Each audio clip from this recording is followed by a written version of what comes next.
the best there is, plain and simple. I mean, I wake up in the morning, I piss excellence. Thank you.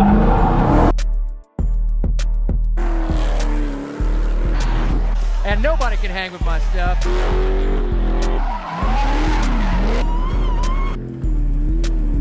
Just a big, hairy American winning machine. If you ain't first, you're last. You know what I'm talking about? Hello, I'm Jensen. What's going on, everybody? Hope you're having a great day. If you're new to the channel, make sure you like and subscribe. So obviously you guys haven't seen the drift cat really in the last few videos, and there's a big reason. I told you guys that I blew the suspension out, and it's getting worse and worse and worse. So when I put the lowering springs on, I never planned on the struts going out, but because the lowering springs dropped the car so much, the struts only had a little bit of room to travel, and I want to say the lowering springs dropped the car 1.5 inches. I do have the H&R lowering springs, so they're a little bit shorter than the iBox, but yeah, over time driving the car like how I drive it, it completely blew the front struts on both sides. That side and this side. This side is not as bad. Obviously you could tell it's still very low, but it's not tucking like the other side is. See this side, right, compared to this side, this one is obviously a lot worse than that side. And if you look, you can see that this side is a lot lower than this side, which is pretty crazy. And then also when I'm driving the car, every time I hit like a big bump or anything, you can feel the strut completely bottom out and then hit the strut tower. So that's not good, as well as the tire being completely destroyed. So the struts have been blown for like 2 weeks now, and every time I drive the car on little speed bumps, little bumps at all, you will hear the car scrape. So I was like, okay, maybe I should check what's going on underneath the car. So I check, right, and this panel, I don't know if you guys can see it, this panel right here, right, that you have to take off to do an oil change, was completely hanging on the ground with this plate right here. So this basically goes right under the motor. I don't know if I'll be able to get under there to show you guys, but yeah, it basically goes right behind this panel. So this panel was on the ground, and then this panel was completely on the ground, hanging by one bolt. So the scraping noise was the fucking panels just on the ground the entire time for probably like 2 weeks. So yesterday my dumbass finally looked under the car to see what was going on, because I figured it should not be rubbing like that. At first I thought it was just these little stoppers, right? Because this one, as you could see, is not full size anymore. If you go and look right here,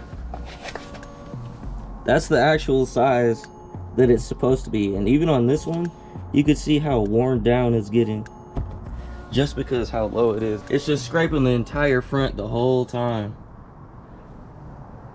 But I have good news, and the only reason the stock struts haven't been replaced is because they're on back order at every single dealership, website, anything you can think of. They're all on back order. I hit up pretty much every single dealership in the US, every single online website, Summit, everything, and they're all back ordered. Gonna take like 8 weeks to get here, and obviously I cannot wait 8 weeks. So I'm gonna go a little bit different route that no one's gone before, at least that I haven't seen. And I did a little bit of research trying to find information on it, and I haven't seen anyone put coilovers on the Hellcat. So that's what I'm gonna do. I just ordered BC Racing coilovers for this thing. There's really only 2 companies that make coilovers for the Hellcat Charger, KW and BC Racing. And let me tell you, the BC Racings are so much cheaper than the KWs. I don't really know why. The KWs are, I think, like $5,200, and the BCs were like $1,300-$1,400. So it's kind of hard to justify spending $4,000 more on a set of coilovers, and I haven't seen anyone run either. So I went with BC Racing. I know a lot of people that run BC Racing coilovers. Like I was talking to Mike.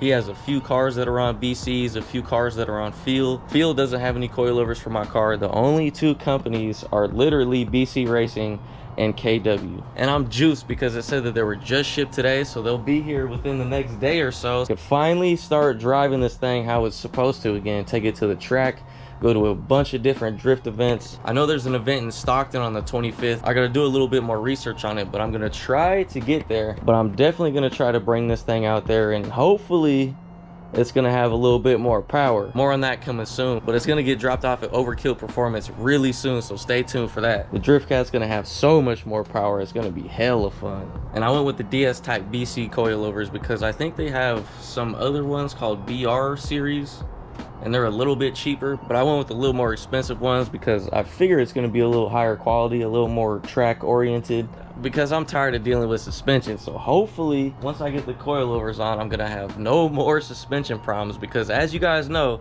I've gone through so many suspension arms, upper control arms, and even just the active ride struts. Like, I've gone through 2 sets already. It's one of the major things that I'm going to be giving up with the coilovers, is I'm not going to have active ride anymore, so I can't go through the SRT pages and go from street to track and all that stuff. It's just going to be track all the time, and I'm not mad at it. And then I'm gonna have Overkill Performance do a little bit of tuning on the computer, and then it'll hopefully get the codes to go away, because I know it's gonna tell me to service my active ride, and it's not there anymore. It got coilovers on it now, kitty. So I hope you guys are excited as I am to get some coilovers on this thing and some legit suspension, so there's not gonna be any more body roll. So that means the handling is gonna be better, which means my driving is gonna be better. So I hope you guys are ready. And sorry for not having the normal content. I've been going to a bunch of different car meets just trying to get content for you guys while the Drift Cat is down. It's still drivable, but it's just sketchy on the freeway, or once you hit a bump you feel that suspension bottom out, and I don't like that. I don't like that one bit.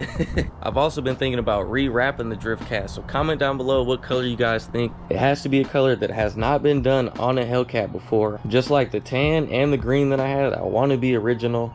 I'm kind of leaning towards wrapping it that tan again, just because the car barely had that wrap on for any time. If you guys don't know what I'm talking about, this color right here with the stripes, you know, versus the gray.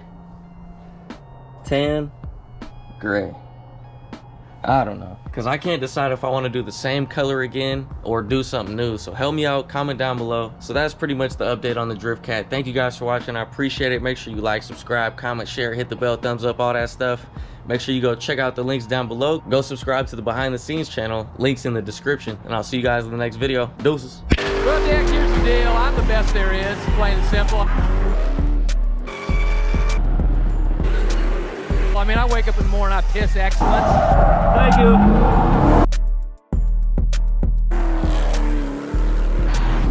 And nobody can hang with my stuff.